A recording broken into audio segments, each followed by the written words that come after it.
Alright there guys, and welcome back to another video.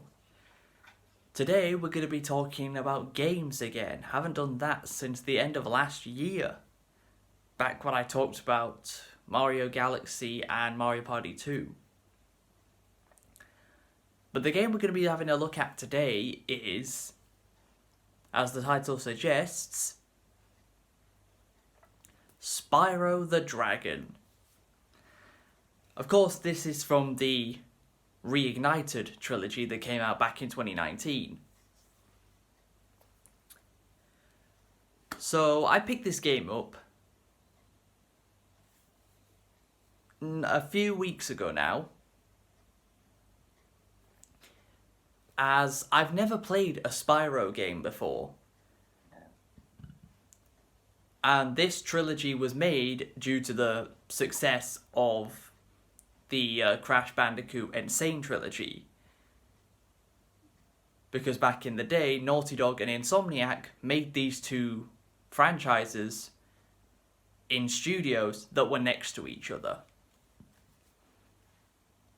Yes, Crash Bandicoot and Spyro the Dragon were both franchises were made with the development teams pretty much next to each other. And fun fact about the Reignited trilogy, it's made by Toys for Bob, which are the developers who then went on to make Crash 4, and more recently, just a couple of months ago, Crash Team Rumble. But let's actually get into the game, talk about the game. So, the story for Spyro the Dragon is very simple. This guy called Nasty Nork is watching TV and he's looking at the Dragon Kingdom, where Spyro and a few of the other dragons are making fun of him. This annoys him, so he turns every single dragon in the Dragon Kingdom to stone. Well, crystal. But that they effectively can't move. It's like they're in stone, but they get trapped in crystal. Apart from Spyro, of course. Because he's the only dragon that's not that huge. So the story is very simple. Spyro needs to save all the dragons and defeat Nasty Nork. Each world that you go to has one main area and then 5 other sections you can travel to. The main worlds of the game are the Artisan's World, which is where you start, the Peacekeepers, which is a desert world, the Beastmakers, which is a very misty and swampy kind of area, the Dreamweavers, which is set up in the sky, and then Nasty Nork's world himself.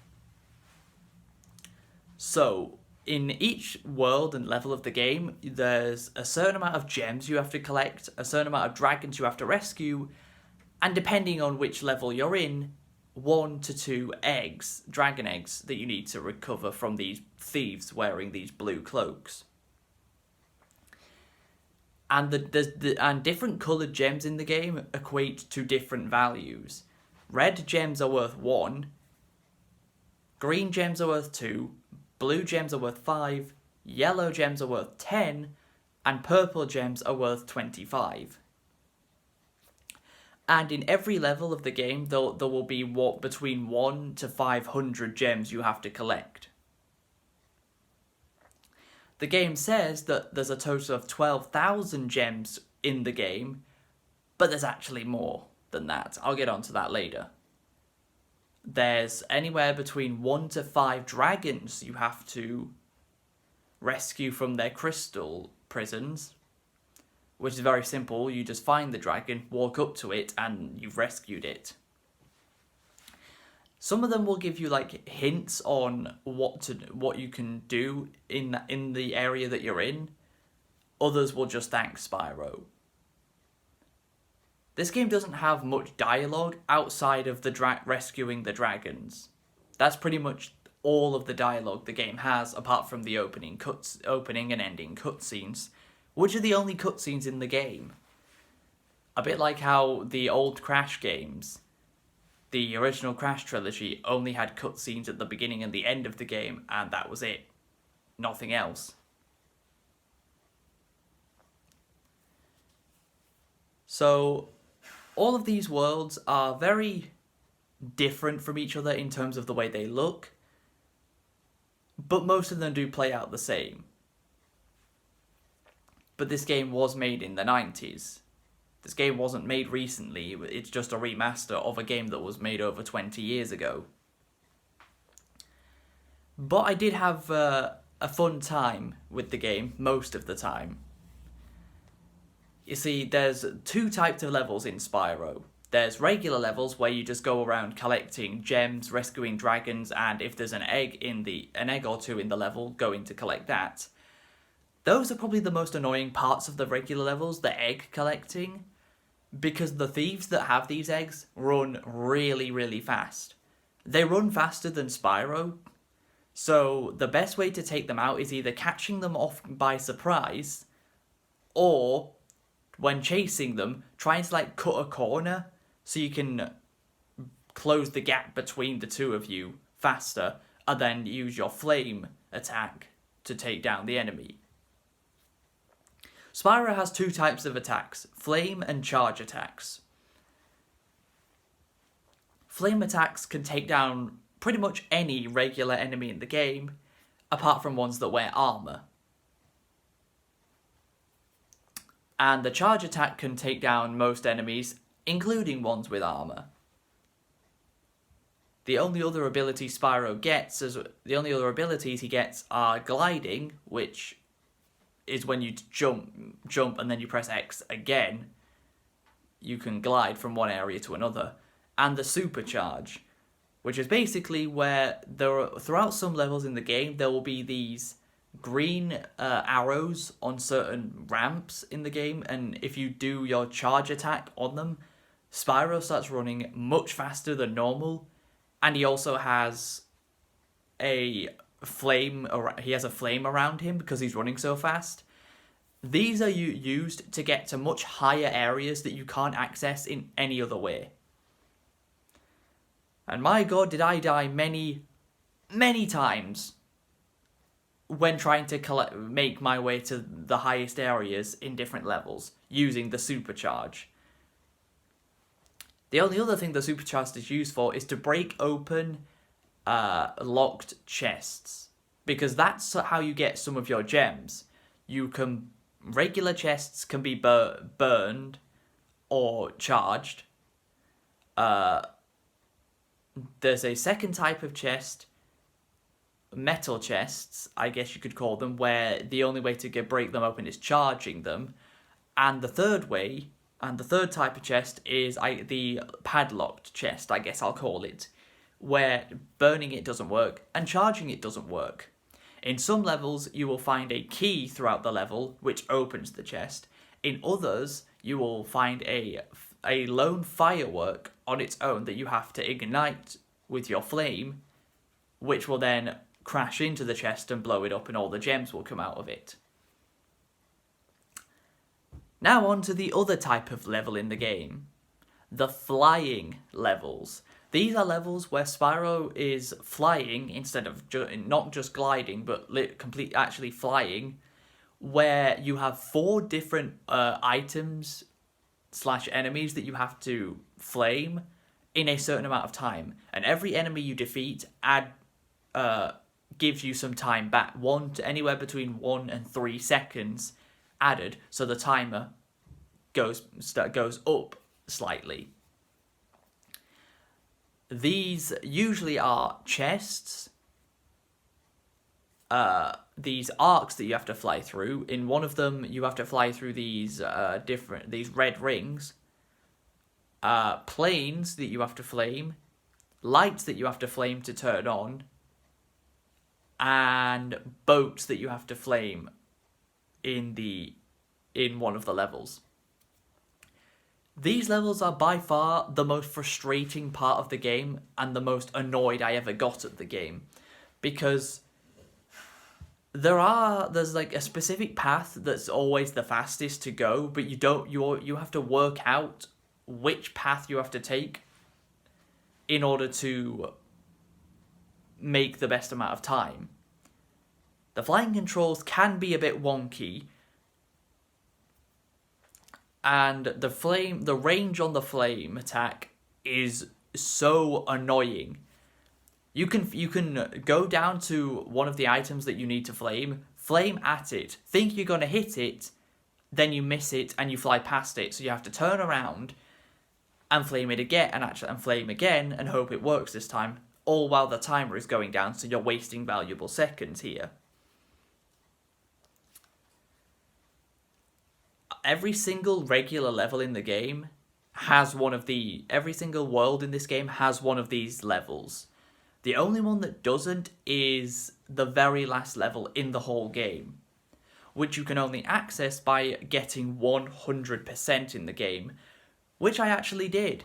At the time of recording this, which is a couple of weeks before it's actually going up, I've actually beaten this game in its entirety. I mean, I don't have the Platinum Trophy, but in terms of the in-game 100% completion, I have it. And I'm pretty happy with it because unless it's a Telltale's styled episodic game, it's very unlikely that I will 100% it.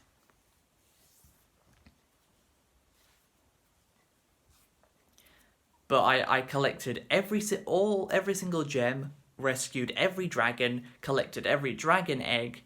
I did all of that. And some of this was after defeating the final boss of the game, which is Nasty Nor himself. And oh boy, is this boss fight the most annoying. Most boss fights in this game are actually very simple. Like, every boss fight in the game works pretty much exactly the same way. The only variety the boss battles in this game have are the way they look. They're all designed differently, which is nice, but they all function the same way. They have an attack, you dodge the attack, or get hit.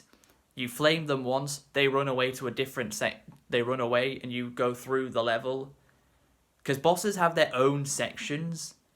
There's the main hub world, 3 regular levels, 1 boss level, and 1 flying level.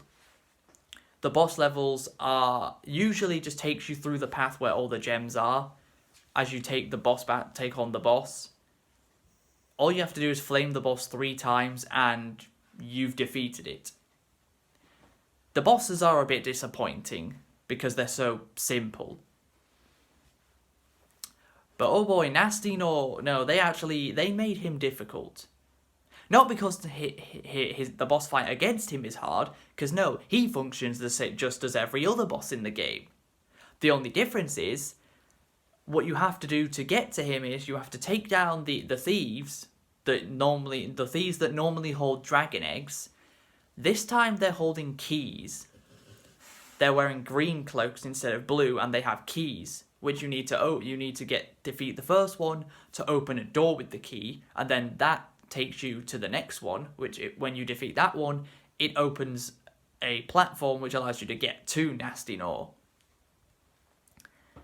Then you have to chase him through a part of the level, which you could very easily fall off and fall into a pit and die from if you mistime a jump or you run, because you need to catch up to him to get back to where you started the chase. Because if you don't, he will jump down and do a circuit of the level again.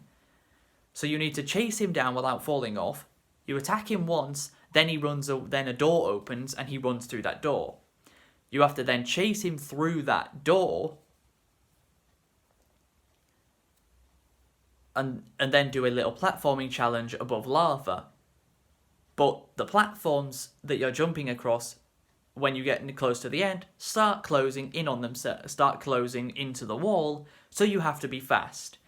And if you die, you have to restart the boss all over again, including killing the 2 thieves that give you the keys to get to him. That's really frustrating. But if you manage to get the second one, he runs away again, and it's a lot simpler the 3rd time round to take him down. Flame him one more time, and you beat him. When you have 100% completion, which is collecting 12,000 gems and rescuing 80 dragons and collecting 12 dragon eggs, you then return to the main hub of Nasty Nor's world, where a final level will appear called Nasty's Loot. And this is a level where you can actually use the flying from the 5 other levels that you can use flying in at will, which is quite nice because it means there's no timer, you can take your time with it, you can fly wherever you want, and there are 2,000 gems to collect, which is the extra 2,000 gems which make the game 14,000 gems instead of 12,000. And it's a much more like nice and relaxing level. And being able to fly around a level freely, which is the only level in the game you can do that, is quite nice. And that concludes a 120% completion. Because for some reason, Naughty Dog and Insomniac didn't like the fact that games had to be 100%. Oh no, we need to make it over 100. I mean, Toys for Bob literally did this with Crash 4. The full completion of Crash 4 is 106%, not 100. For some reason, back in the day, PlayStation exclusive platformers, and well, I guess even now with Crash, they like to have their percentage over 100. And the first Spyro game's percentage completion is 120, which I have done in a total of 9 hours and 27 minutes of playtime. Although I actually defeated the final boss after just 8 hours of gameplay.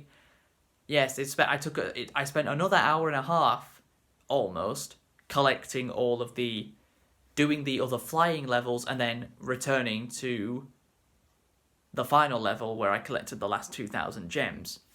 Overall, I had a pretty good time with Spyro the Dragon. Quite enjoyed it.